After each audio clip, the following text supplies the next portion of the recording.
Hello friends, welcome to Savita Sharma classes. हमारी आज की पोएम है the olive tree, written by Mark O'Connor. Mark O'Connor Australia के contemporary poet हैं। He was born in 1945। He is known as a nature poet. उनकी जितने भी poems हैं वो नेचर के बारे में हैं और he is also a great environmentalist, पर्यावरणविद, जो पर्यावरण के बारे में सोचते हैं, एनवायरनमेंट के बारे में सोचते हैं। और ये पोएम, इसका नाम है the olive tree. The name itself shows that the poem is about a tree that is about nature. Olive tree, olive oil का नाम आपने सुना होगा, आप यूज़ भी करते होंगे। ऑलिव का पेड़ होता है, ऑलिव उसमें फ्रूट लगता है। ये पहले जब राइप नहीं होते हैं तब इनका कलर येलोइश गोल्डन होता है, ग्रीन होता है, येलोइश होता है और बाद में इनका कलर डार्क हो जाता है, ब्लैकिश हो जाता है। और ये पोएम मार्क ओ कॉनर ने तब लिखी थी जब वो इटली में थे। Italy is known for its olive trees and olive oil. तो आइए पोएम की शुरुआत करते हैं। First of all I will give a reading. Nobody knows how long it takes to kill an olive. Drought, axe, fire are admitted failures. Hack one down, grub out a ton of main root for fuel, and next spring every side root sends up shoots. A great frost can leave the tree leafless for years. They revive. Invading armies will fell them. They return through the burnt out ribs of siege machines. Only the patient goat, nibbling his way down the edges, has malice to master the olive. Sometimes, they say, a man finds a dead orchard, fired and goat cropped centuries back. He settles and fences. The stumps revive. His grandchildren's family prosper by the arduous oil pressing trade. Then wars and disease wash over. Goats return. The olives go under, waiting another age. Their shade still lies where Socrates disputed. Gethsemane's withered groves are bearing yet. तो इस poem में poet ने olive tree की longevity, कि कितना लंबा समय उनका जीवन होता है। इनफैक्ट वो तो कहते हैं कि किसी ने उनको डिस्ट्रॉय होते नहीं देखा पूरी तरह से। Nobody knows how long it takes to kill an olive. Kill करना, उसको मारना मीन्स उसको पूरी तरह से डिस्ट्रॉय करना, नष्ट करना। तो कोई भी नहीं जानता कि कितना समय लगता है एक ऑलिव को पूरी तरह से नष्ट करने में। He is trying to suggest that nobody has ever been able to destroy an olive tree fully. Human beings बहुत से methods try करते हैं पेड़ों को काटने के लिए, नेचर को डिस्ट्रॉय करने के लिए। तो इसी तरह से ऑलिव ट्री के साथ भी होता है। लेकिन ड्राउट मीन्स सूखा, एक्स कुल्हाड़ी, कुल्हाड़ी से काटना, फायर आग से जलाना, आर एडमिटेड फेल्योर्स, तो ये तो माने हुए फेल्योर्स हैं। इन मेथड से सफलता नहीं मिलती एक ऑलिव ट्री को पूरी तरह से नष्ट करने में, चाहे वो सूख जाएं ड्राउट में, चाहे उन्हें कुल्हाड़ी से काट दिया जाए, आग से जल जाएं, लेकिन फिर थोड़ी देर के बाद दे रिवाइव, वो फिर से पुनर्जीवित हो जाते हैं। Hack one down, one mean one olive tree, hack down उसको काट के गिरा दो। Grub out a ton of main root for fuel, fuel होता है जलाने की लकड़ी। ऑलिव ट्री की मेन रूट से एक टन यानी कि 100 किलोग्राम, एक टन जो है उतनी बराबर की लकड़ी आप निकाल लो जलाने के लिए। मेन रूट से, and next spring every side root sends up shoots. Shoots होती है नई नई कॉम्प्लें, जो नए पत्ते निकलते हैं, नई शाखाएं निकलती हैं। तो आपने मेन रूट का काफ़ी हिस्सा निकाल लिया, लेकिन फिर नेक्स्ट स्प्रिंग, स्प्रिंग मीन वसंत ऋतु आने पर उसकी जितनी भी साइड रूट्स हैं, एक मेन रूट होती है, दूसरी साइड रूट्स होती हैं, तो साइड रूट से शूट्स निकलना शुरू हो जाते हैं, नई कोंपलें, नए पत्ते आने शुरू हो जाते हैं। That means that the olive tree has got the capacity and ability to revive itself. चाहे उसे कितना भी दबाया जाए, सुखाया जाए, जलाया जाए, काटा जाए, but the very next spring season the shoots start coming out of the side roots of the tree. A great frost can leave the tree leafless for years. They revive. Revive होता है पुनर्जीवित होना, फिर से जिंदा होना. Frost होता है पाला पड़ना, कोरा पड़ना. तो frost has got the ability to destroy the olive tree for a longer period of time. ज़्यादा लंबे समय के लिए हो सकता है कि ज़्यादा पाला, ज़्यादा सर्दी पड़ने से एक ऑलिव ट्री लीफलेस हो जाए सालों तक, फॉर ईयर्स. लीफलेस बिना पत्तों के, उसके पत्ते झड़ जाएं, लेकिन वो पूरी तरह से फिर भी नष्ट नहीं होता है. दे mean the olive trees, they revive. Revive फिर से जीवित हो जाते हैं, उनमें फिर से पत्ते आने शुरू हो जाते हैं, उनकी शाखाएं निकलनी शुरू हो जाती हैं.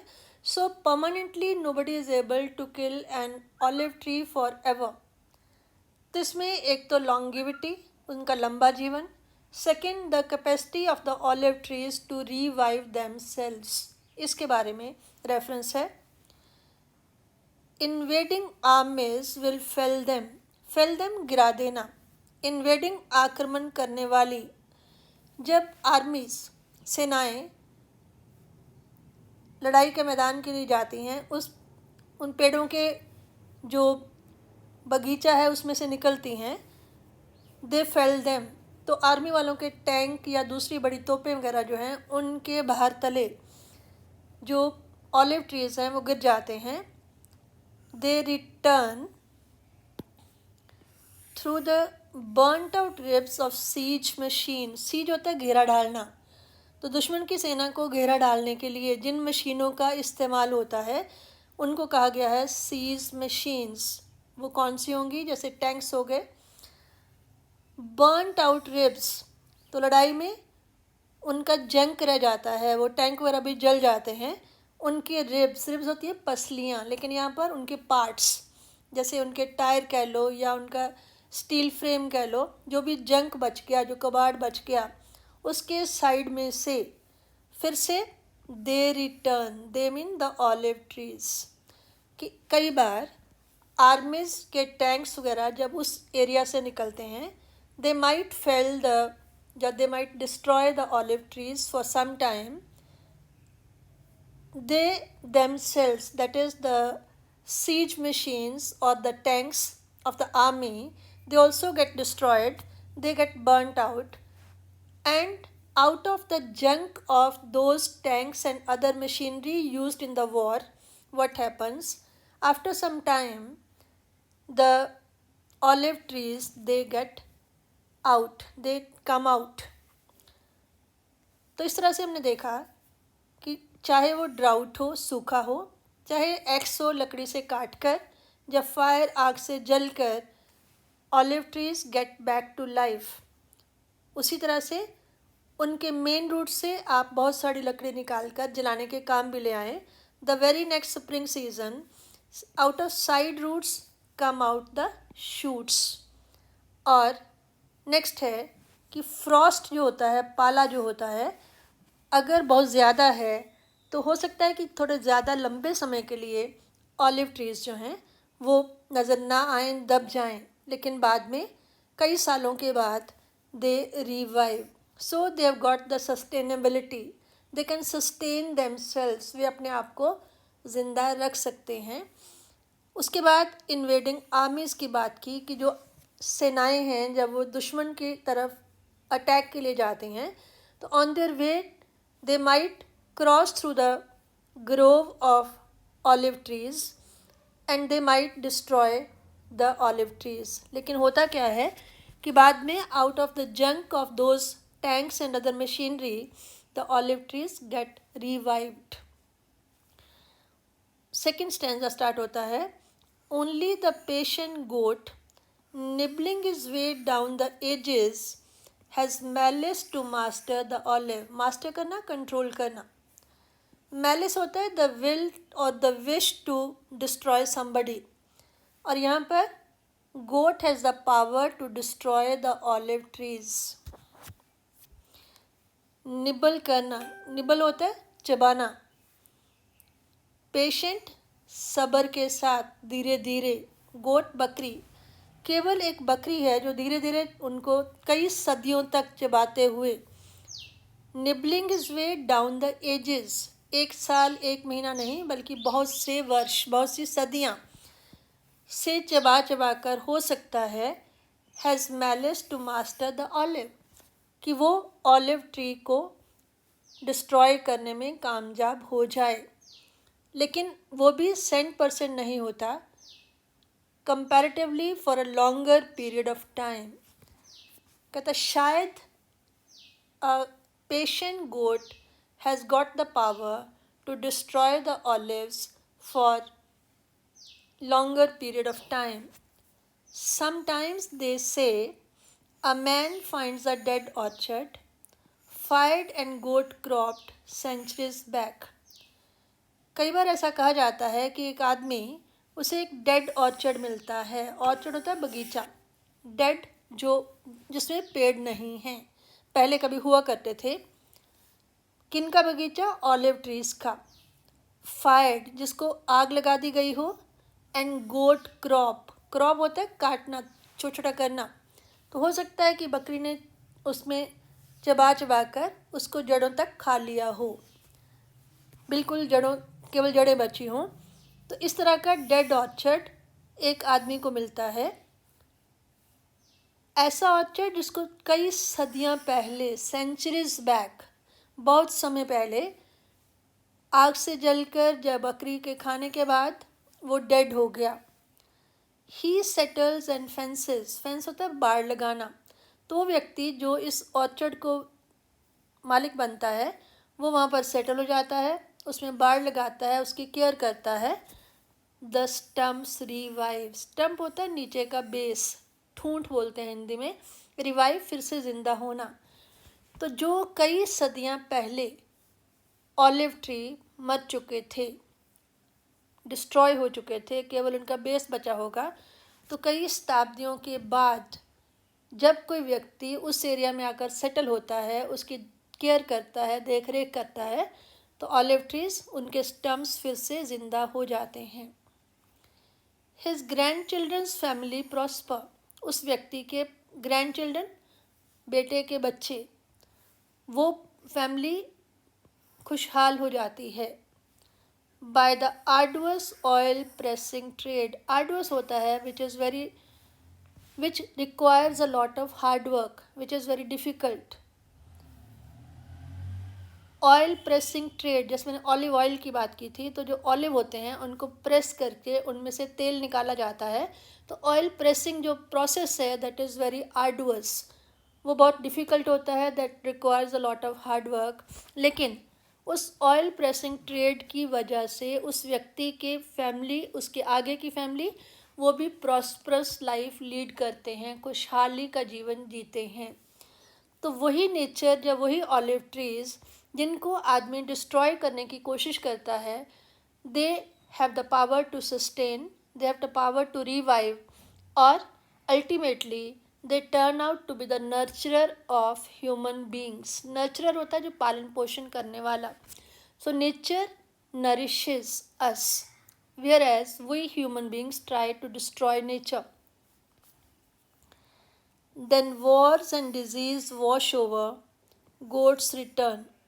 फिर से लाइफ का साइकिल, जैसे आदमी पैदा होता है, फिर जीता है, फिर मर जाता है, तो ये साइकिल चलता रहता है. इसी तरह से थोड़ी देर के लिए लड़ाई बंद हुई, थोड़ी देर के लिए बीमारी नहीं आई, और फिर वापस वही चीज़ें आ जाती हैं.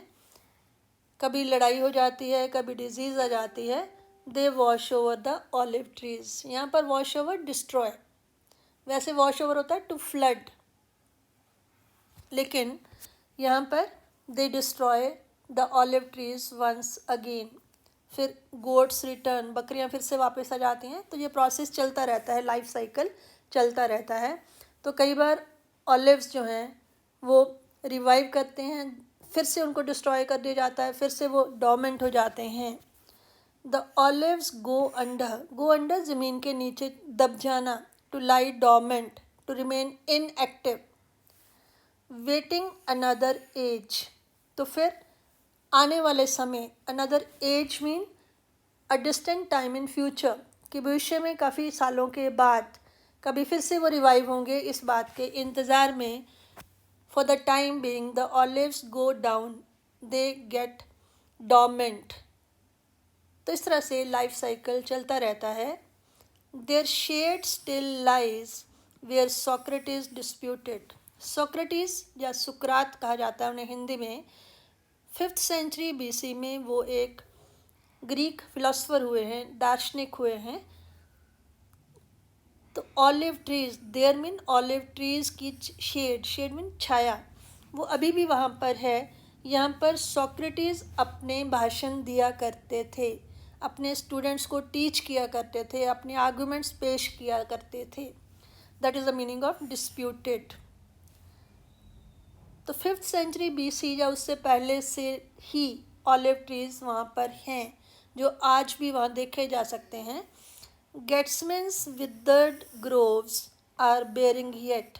गेट्समैन एक ऑर्चर्ड का नाम है, एक गार्डन का नाम है। यहाँ पर Jesus Christ, Isa Masih, Christianity में आप जानते हैं, उनके बारे में कहा जाता है कि उनको क्रूसीफाई करने से पहले, सूली पर चढ़ाने से पहले, वो कुछ टाइम उन्होंने इस गार्डन में बिताया था और फिर उनको अरेस्ट कर लिया गया। उनके अपने ही एक डिसाइपल, अपने ही एक शिष्य जूडास की, जब उनके अगेंस्ट उसने उनके साथ गद्दारी की। तो गेट्समैन की जो विदर्ड ग्रोव्स हैं, विदर्ड मीन जो मुरझा चुकी हैं, grove mean group of trees, they are bearing yet, वहाँ पर भी अभी तक ऑलिव ट्रीज नज़र आते हैं। तो ऐसा माना जाता है कि सोक्रेटिस के टाइम या जो जीसस क्राइस्ट के टाइम के ऑलिव ट्रीज थे और आज के जो ऑलिव ट्रीज हैं वो सेम हैं, या उनका अंश सेम है, उनका ओरिजिन सेम है। तो that again refers to the longevity of the olive trees. तो ये थी पोएम, ये है सरफेस लेवल मीनिंग।